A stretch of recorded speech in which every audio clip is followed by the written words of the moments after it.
Sandy says read, and welcome to the channel. Today we are going to do a review and discussion of The Grimm Legacy. This is by Addie J. King. This is the first book in, what is it, the Grimm Legacy series, perhaps? This is book 1. Yeah, there you go. Is there a glare? A little bit of glare. There is a glare. This is tangentially related to the fractured fairy tale reading challenge that we're doing here on the channel this year. I am probably going to extend that into 2026 because I have so many books that I want to read that are fractured fairy tales. There are so many twisted fairy tales out there that I want to read. You guys, this one sort of kind of tangentially fits in there. This also sort of kind of tangentially fits into a Halloween kind of spooky storytelling milieu, okay? Kind of fits the Halloween genre because there are some scary things that happen. There are, fairies and goblins and scary things, and there's a big bad wicked witch. So yeah, this fits for Halloween and fractured fairy tales, and we're going to talk about it. Also, I need to give a shout out to my friend Nessa Brown, who purchased and sent this book to me. So thank you, Nessa, for a good, not just a good recommendation, but a good book. I enjoyed it. We're going to talk about it a lot. Before we talk about it, I want to encourage everyone out there to go to the Bingo Baker link, which I will put in the drop-down box below. When you go to that link, you will be able to generate your own Sandy Says Read Bingo Baker card. When you generate this, you will then be able to check off blah, blah, blah. Yeah, I'll spit this out, you guys. You'll be able to check off the words and phrases that I say as I say them throughout this review and discussion. There are no prizes. You just get the dopamine hit each time that you get to check off one of the words. Not saying that I don't even know the word. Yeah, it's been a day. You guys, it has been a day. Just you wait for the October wrap up at the end of the month.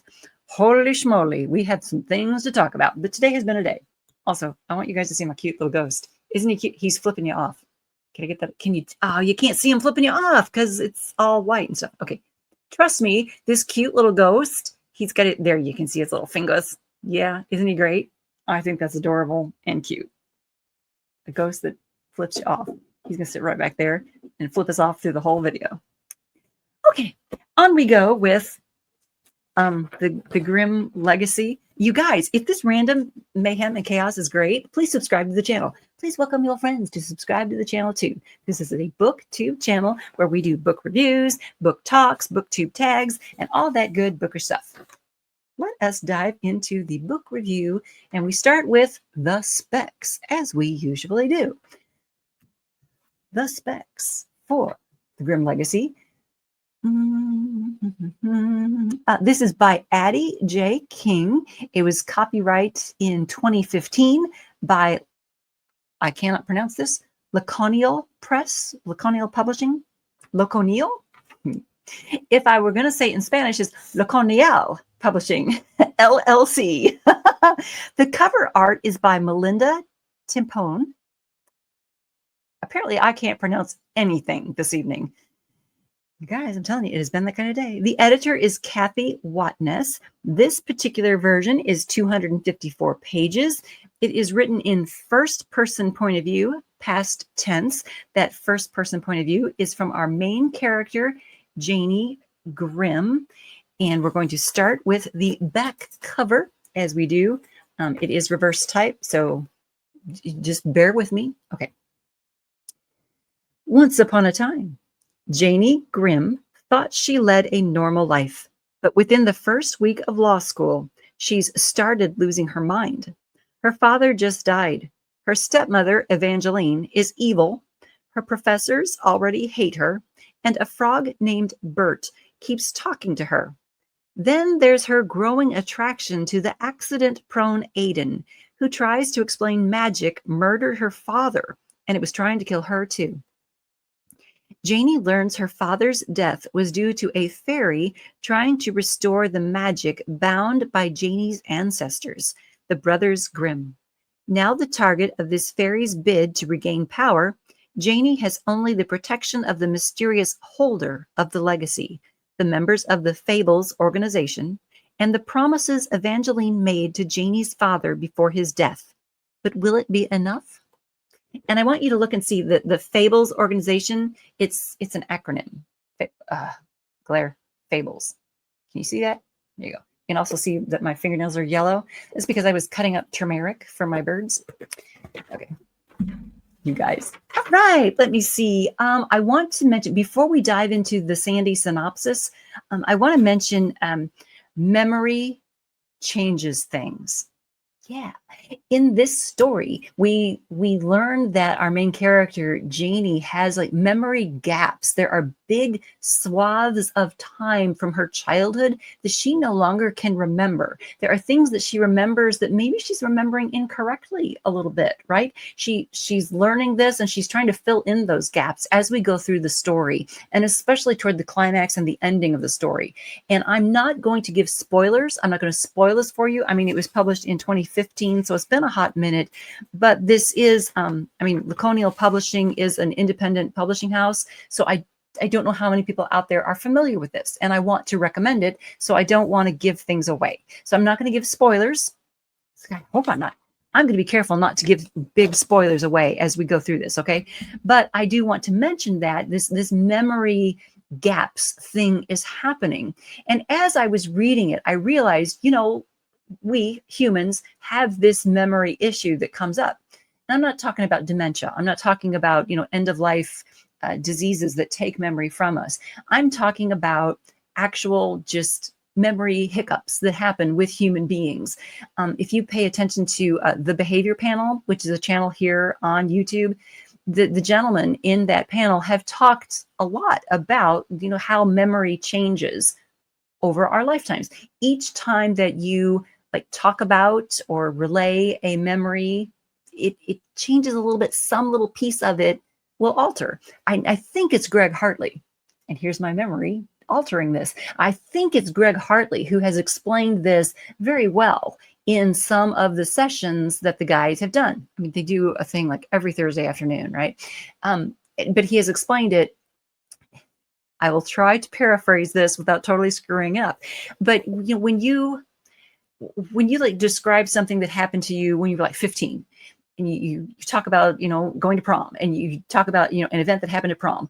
Well, the next time you tell that story, there may be some little facet of it that you recall that you didn't recall before, or there may be some facet of it that you can add to the memory, or there may be some facet of it that changes in your mind. Like before, maybe you remembered that your dress had a lace hem on it. Well, the next time that you tell the story, maybe your brain edits that out. I mean, our memories do edit themselves a little bit, and that is just human memory. This is the way we're doing things. We are editing our memories when we tell stories. It happens. It happens. And I think that as I was reading this, as I was reading through this and seeing Janie having those gaps in her memory and those edits to her memory, and I was sort of feeling her frustration through the pages, which was, kudos to Addie J King for giving me those feelings, for letting me see and feel that frustration that Janie was having. Kudos to her for writing it that well. But I was seeing that, and I was remembering the Behavior Panel talk about, hey, each time that we have to retell a story, that there's editing going on. There's some editing in there. It just happens.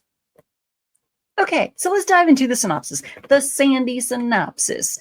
6 months before the story opens, Janie's father succumbs to cancer at home, leaving her and her stepmother as uncomfortable executors of his meager estate.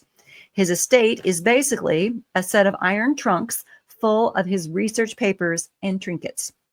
The stepmother has a big, fancy, clean mansion and has promised to help Janie with rent if Janie agrees to meet her for brunch every single Sunday. And my side note here is that it's almost like mental abuse. having to meet with this woman. It's horrifying. This woman is just, she's rude, she's mean, she does those little digs at you, you know, like I don't know how to describe this exactly, but it's like when you have a friend who meets up with you and makes a comment like, I don't know, like it says something to you. Like, let me give you an example that someone has said to me, like, oh, so you finally got someone to cut your hair for you instead of doing it yourself. Someone might say something like that to you. This woman says those kinds of things to her stepdaughter. Okay, but it's constant and it's unending. Everything this woman says to this girl is a dig. And this girl, I mean, she's gotten through college, right? So she's ready to go into law school. She's entering law school the week that we meet her. She's like 22, 23 years old. Okay, she's an adult, but she's at this place in her life where she would really like for her stepmother to be her friend. She doesn't want to be an adversary with this woman who was married to her father, whom she loved, right? And so she's trying to be nice and she's trying to put up with it, but it's constant. It's like mental abuse. But she meets her for brunch every Sunday. The first week of law school for Janie is an insane series of stressful and magical disruptions. One of those disruptions is a talking frog who doesn't seem to be magical, but certainly can sense magic. Okay, this frog, did I give you the frog's name? Because it's fantastic. Okay, his name is Engelbert Maximus Jorgensen Horace the Sixth. That's the frog's name, but he goes by Bert. Thank goodness, right? Okay, all right. That is all of the synopsis that I'm giving you, because the things that start happening are kind of like, I don't want to give away too many things that start happening because they're kind of like little twists that start happening. I mean, even the back cover tells us that her growing attraction to the accident-prone Aiden. I mean, there's a reason why he's accident-prone, and so I don't want to tell you too much about him because that's a thing that we learn about him. Okay, all right. But there is a growing attraction to Aiden, which is very nice. I mean, it's not even like a sweet romance. It's not even like that happening. It's not even a slow burn romance. It's not really that happening. It's a good friendship, but you can tell that, I mean, this is book one. You can tell that probably in book two, that slow burn is probably going to start. Okay. Does that make sense? Does that make sense? And I just gave away the fact that they live. I'm sorry. Well, okay. So, I mean, look, there he is, Aiden. They're probably going to live. All right. This is book one. Next, let's do the character list. And I will be very careful not to give any more spoilers than the fact that those two live. Janie Grimm, she is 22 and she's starting law school. Let's go to page 147 and 148 and the Ancestry story. Oh, yeah. Okay. 147, 148. This is fabulous. Okay, she has met these guys in the Fables group. She's met a couple of them. One of them is named Doris, and Doris is telling a story. And according to Doris, my great-great-great-grandfather Wilhelm had met his wife Dorothea when he rescued her from a ravening beast holding her captive at her grandmother's house. She had been the little girl whose story had started their first written tale, Little Red Riding Hood. Isn't that cute? Isn't that, I loved that little, I just love that little nod to a fairy tale in her ancestry. Those little nods to stories were happening throughout the book. There's just there's one scene, how can I say this without giving away what's happened? There is a scene where 7 little men are doing activity they shouldn't be doing that propels the plot forward. Okay. But these 7 little men show up and yeah, they're the 7 dwarves. Of course they are. But, you know, Addie doesn't say the 7 dwarves show up. She doesn't say that, but she describes these 7 men. And I'm like, hey, it's the 7 dwarves. It's just great. Things like that happen throughout the story. They happen throughout this book, throughout the novel. And it just, those wonderful little nods to the stories of our childhood, to fairy tales, just made me smile. I was very pleased with that. Okay. The next character on our list is Evangeline. She's the evil stepmother. I mean, it's obvious. She's the evil stepmother. from what I just read on the back. She's the evil. So they called her evil on the back cover, right? So I'm not giving anything away. Yes, her father just died. Her stepmother, Evangeline, is evil. And she is. Yeah. She runs the Dayton Art Institute. And one of the very first things we learn is that some stuff has gotten stolen from the Dayton Art Institute. And this is on page 1. Page 1. And I've got it. Magic artifacts went missing on page 1. Cool magic stuff. So here we go. She's getting ready for her first day of law school, and she's listening to the news on the television while she's getting ready. And this just in, Dayton police discovered a dead wolf in McGregor Park this morning. And there's information about the wolf's stomach. Okay, so there's the wolf. In other news, last night, police responded to a break-in at the Dayton Art Institute. And then here's some of the things that were missing for the upcoming German folk art exhibit, including a red cape, a spinning wheel and spindle, a glass shoe. I was like, gosh, there was something else. You guys didn't mark the other things. Okay, basically 6 items go missing, and they're important. And listen to this. They're from fairy tales, okay? A red cape, yeah. A spinning wheel and spindle, a glass shoe. So these pieces that have gone missing, they're from fairy tales, and it's very cool that they're missing. I don't want to tell you why they're missing, because that's part of, well, on the back cover, it says, Janie has only the protection of the mysterious holder of the legacy. That is an actual object. It's not a person. The holder is an object. It's a thing that needs to be found. And these items that have gone missing, one of them could be the holder. Someone is stealing stuff from the Art Institute in search of this holder. This character is Dad.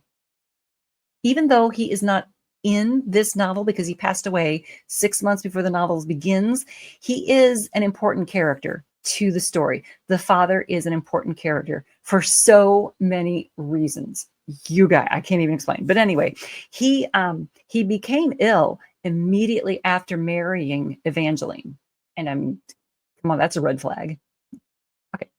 The next character on our list is Mia. She is a school friend to Janie, and she's been a friend for a long time. I don't want to say she's a lifelong friend because these memory gaps have been going on for Janie. Okay, remember I mentioned at the beginning of this video, the memory gaps and the editing of memory has been going on for Janie. And so I was unclear whether Mia has been a lifelong friend since she was a little girl, or whether Janie just doesn't remember some of the scenes of being with Mia. I was a little unclear on that. And I think it's because of this memory thing. It was a little difficult to sort out. All right, then we have Bert, the frog.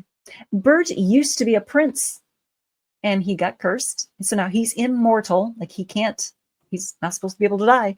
He's immortal. And he shows up on, I think it's the first or the second day of school. He shows up on either the first or the second day of law school.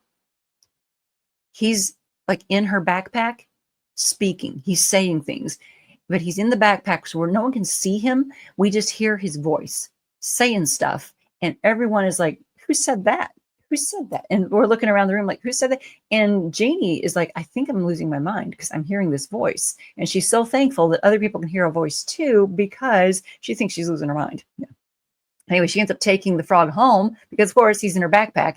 She's at home and there's this frog. And sometimes I was frustrated with the girls in the story and the way they reacted to a frog.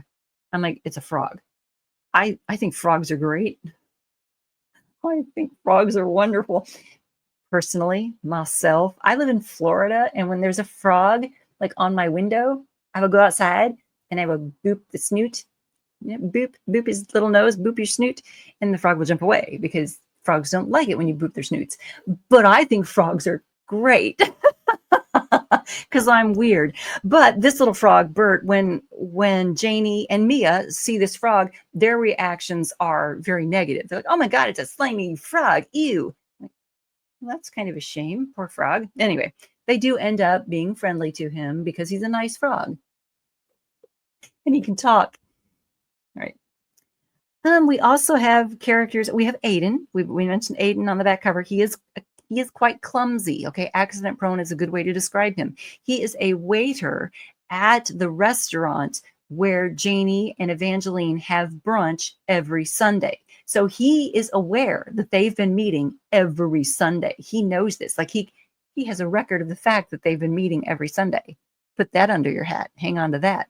Okay, so he knows that this has been going on, and he thinks Janie's kind of cute, but he also is aware of who Janie is. He knows she is a descendant of these brothers Grimm. Okay, and he needs to get in touch with her. He needs to chat with her. He needs to say, "Hey, there's some magical stuff going on. We think maybe your dad didn't die of cancer. Maybe there was something else going on, and now you might be in danger too. Let us help you." Okay. You can imagine how well that went over. If a talking frog is just ew, gross, imagine a guy walking up to you and saying, "I think you're in danger from magical stuff." Yeah. So he and Janie don't hit it off immediately. There's some stuff they have to work through. Okay, he is part of the Fables group, Fables. I actually underlined it. I just didn't mark the page. Okay, Fables, the foundation for ancestry, biography, legends, epics, and stories. I thought that was clever. Nicely done. Okay, so the Fables group, we have Doris. She makes good pies. We have Stanley. I saw him as sort of like a comic relief conspiracy theorist. Funny guy. We have a guy named Harold. There's a bunch of folks in the Fables society in this group, okay? They understand magical stuff that's going on, and they are willing to help Janie kind of sort through the crazy that's starting in this first week of law school. Let's see, the study group. Oh yeah, okay, the next character on the character list is the study group. Because she is starting law school, she's needing some help with studying, and it's not going well. That first day of law school did not go well. The second day went worse. A magical thing started happening to her, and she needed help with it. And so she's behind in her studies. She's behind already with the reading and the homework, and with moving into her new place.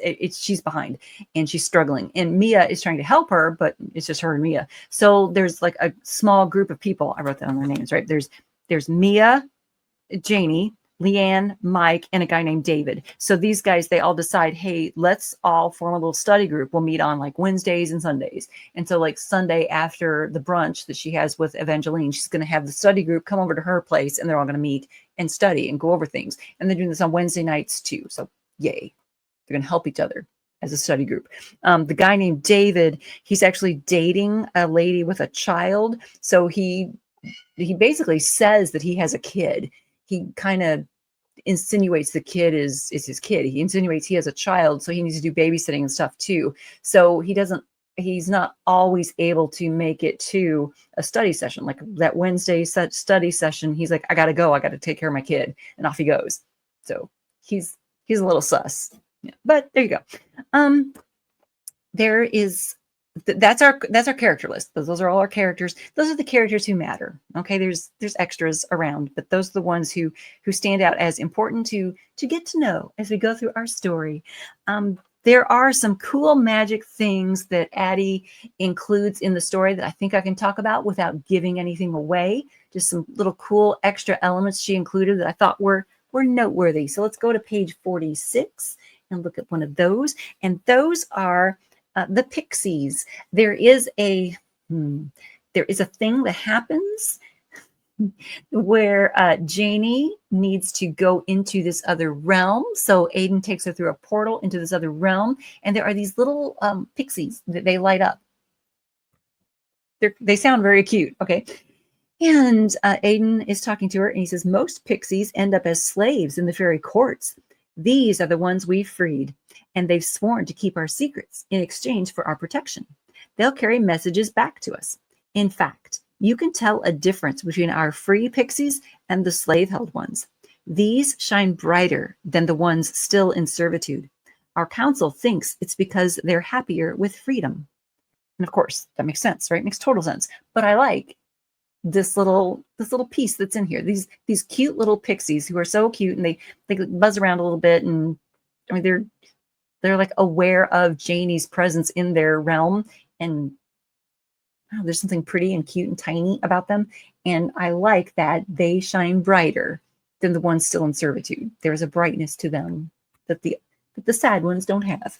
I like that. Okay, then page 48. Oh, hang on. Let me make sure this is okay. I don't think I'm going to talk about that one because that's going to give something away. We're going to move on. Oh, I think yeah. Okay, I wanted to read this because it gives you a feel for Addie's writing style, gives you that flavor that we typically do here in these reviews. So let me see, I think I can read this. I think it'll be okay. So you can get a feel for this. All right, Aiden held the mug to my lips. Ready? I reached for the mug and tilted it into my mouth, trying not to choke, but wanting to get it over with as fast as possible. He kept me from going too fast, but he also kept the mug in place, pouring liquid down my throat in a continuous stream to keep me from stopping. It wasn't as bad as I thought it would be from his warnings. It wasn't good, but it wasn't terrible. It tasted like tea that had been strained through someone's old sweat socks and sweetened with too much honey to be good for anyone. It was syrupy sweet, making it hard to keep drinking as the sugary aftertaste built up in the back of my throat. As I gulped my way through the drink, it became bitter, like sour lemons and dishwasher detergent. I cringed, but Aiden grabbed the back of my sore head and I kept on drinking. He didn't give me much choice. The mug couldn't have held as much liquid as I was ingesting. I became aware of an uncomfortably full feeling as my stomach stretched to hold it all. I should have drained it dry, but the liquid kept coming and tasted worse and worse as he poured it down my throat. I gagged a bit, but kept going.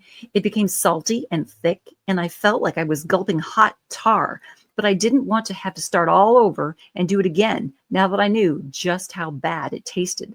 The last few gulps tasted like Tabasco sauce mixed with fermented bread dough that had been left to rise in someone's shoe. Finally, I swallowed the last of it and fell to the ground, holding my stomach, which felt like it had 3-ton brick of hot lead. Would it work if I threw it all up? So she's drinking a potion that she must for a reason that I'm not going to explain. Okay, but I wrote in the margins, good description through here. We stay with it long enough to feel full. I mean, because as you're reading through there, I mean, you can taste what she's tasting. I mean, and it's horrible, right?